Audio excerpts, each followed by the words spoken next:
Bonjour Fabrice. Attends, je n'entends rien. Je suis enchanté, Dominique Moll, vraiment. Je suis enchanté de te rencontrer. Bah écoute, pareil. J'ai beaucoup d'admiration pour ton travail. Et je dois dire que ton dernier film m'a vraiment très fortement interpellé. Bah merci, ça me fait plaisir. Je vais resituer un peu ton parcours. Tu es un réalisateur français. Tu as fait une petite dizaine de films. Tu as connu un succès énorme avec Harry, un ami qui vous veut du bien.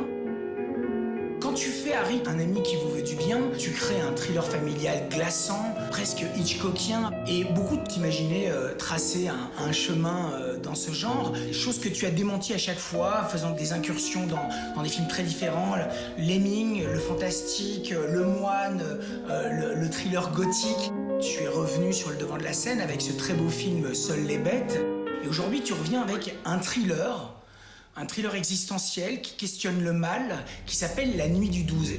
Vous faisiez quoi dans la nuit du 12 octobre? Est-ce que Clara avait des ennuis? Elle tombait facilement amoureuse. Je voulais toujours que je sorte le grand jeu, elle faisait la princesse. Elle aimait bien mon côté animal. On baisait fort. Tu sais de quoi elle est morte, Clara? Elle a été brûlée vive. Moi, je trouve quand même que ça sent la punition. La jalousie, c'est un levier énorme. J'aurais aimé savoir comment t'es venu ce projet. C'est venu à la lecture d'un livre, de Pauline Guénat qui s'appelle 18.3, une année à la PJ. Pauline a passé en 2016 une année à la PJ de Versailles en immersion complète. Suite à ça, elle a écrit ce livre qui n'est donc pas un roman mais un récit de ses observations et donc aussi le regard d'une femme sur ce monde quasi exclusivement masculin. Et à la fin, elle parle d'une enquête en particulier, enfin celle que j'ai traitée dans La Nuit du 12. Et à travers cette enquête, la façon dont un des enquêteurs, Johan, devient hanté et obsédé par cette affaire qu'ils n'arrivent pas à résoudre. On fait un boulot bizarre quand même. On interroge les gens, on fouille dans leurs affaires, on écoute leurs conversations et on écrit des rapports. Des rapports et des rapports. C'est ça. On combat le mal en rédigeant des rapports. Je m'étais toujours dit que ça m'intéressait pas trop de faire un film du point de vue de la police et en lisant ce livre, ça m'a donné envie de le faire et de raconter justement voilà, comment ils sont affectés, ces hommes, comment ils peuvent être affectés par d'être confrontés constamment à des crimes parfois assez sordides. C'était ça le point de départ et ce qui m'a intéressé là-dedans. Clara avait 21 ans. C'est pas parce que les médias s'y sont pas intéressés qu'il faut pas s'en occuper. Quand on trouve pas dans les premières semaines, ça devient très difficile. En tout cas, c'est toujours les femmes qu'on fait brûler. À commencer par Jeanne d'Arc et puis toutes les sorcières. La particularité de ton film, c'est vraiment ça. C'est un film qui questionne le mal qu'on fait aux femmes. La police judiciaire, c'est un milieu quasi exclusivement masculin. Mais donc, on avait envie de questionner ce que ça leur renvoie sur leur propre masculinité, enfin cette violence des hommes, notamment envers les femmes dans ce cas particulier. Vous trouvez pas ça bizarre, vous, que ce soit majoritairement les hommes qui commettent les crimes et majoritairement les hommes qui sont censés les résoudre? Je sais pas. C'est quoi cette obsession à vouloir cramer les filles? Pourquoi vous êtes tous à fantasmer là-dessus? Vous voulez savoir pourquoi ils avaient tué? Moi, je sais, je vais vous dire.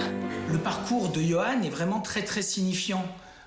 Au travers des personnages féminins qu'il rencontre dans le récit. On voulait raconter comment le personnage de Johan, donc interprété par Bastien Bouillon, évolue et comment, même si à un moment donné, pendant l'enquête, il semble avoir baissé les bras, en tout cas, on sent que ces femmes lui ont insufflé une nouvelle énergie, un nouvel espoir qui va, dont il va pouvoir se nourrir pour la suite. À la PJ, on raconte que chaque enquêteur tombe un jour ou l'autre sur un crime qui le hante. J'en peux plus de tous ces connards. Ça me rend haineux. Elle se met à vous tourner dans la tête jusqu'à l'obsession. Arrête, ça vous bouffe de l'intérieur. Maintenant! Arrête-toi! Ça vous dévore.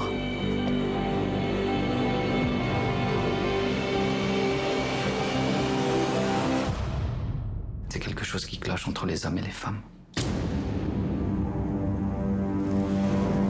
Rétrospectivement, depuis Harry, un ami qui vous veut du bien, ton temps de gestation de film à film, ces temps, en fait, assez fortement. Et là, depuis quelques années, on a l'impression que depuis la planète Mars, en fait, tu reviens à un rythme qui est beaucoup plus soutenu.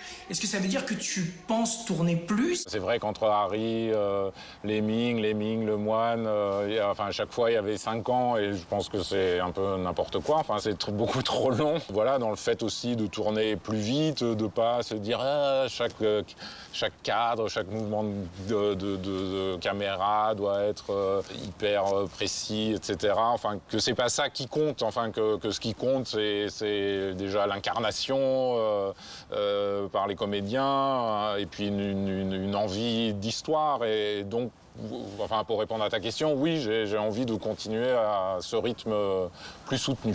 Bah, c'est une très bonne nouvelle, ça. On verra. Dominique, je te remercie beaucoup pour ces quelques minutes en ta compagnie. Je souhaite vraiment le meilleur au film. Ton dernier film, La Nuit du 12. Merci beaucoup, Fabrice. Merci.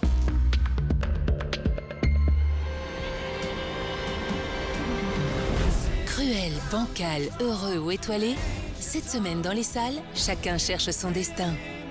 I'm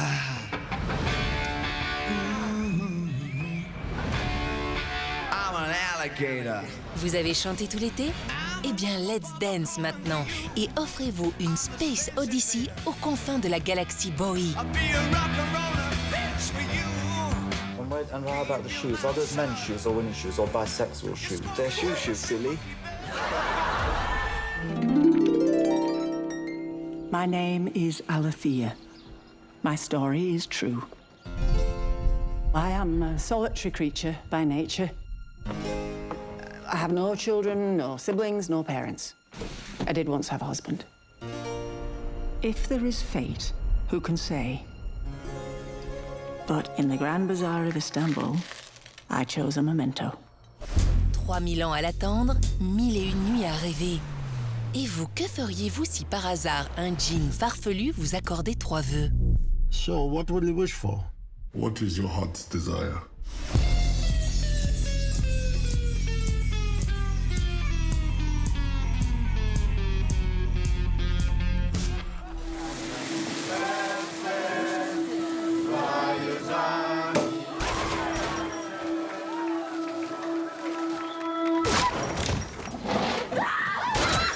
Tout s'est effacé de ma mémoire. Vous vous souvenez de moi? Non. Qu'est-ce que vous faites ici, vous? Vous êtes précipité dans les toilettes au premier coup de feu, et vous n'avez pas ouvert. Casser la voix? Il y a 3 mois, suite à un attentat, celle du bonheur s'est violemment brisée pour Virginie et Fiera. Avant, je me demandais jamais si j'étais heureuse. Maintenant, oui. J'avais rien prémédité du tout à cette soirée. Parce que ça faisait bien longtemps que j'avais pas embrassé une autre femme. On va boire un verre ou deux, mais je ressens une envie irrésistible de faire l'amour avec toi. C'est simple. On ressent une attirance l'un pour l'autre. On se plaît, on fait pas de plan sur la comète. Arrête avec cette idée de tromper ta femme. Tu l'aimes? Ah bah oui. Bah voilà, donc ça veut dire que tu la trompes pas. Nous, on se voit pour d'autres choses. Profiter du temps sans penser au futur. Vivre l'instant présent sans faire de plan sur la comète. Qui a dit qu'on ne badinait pas avec l'amour?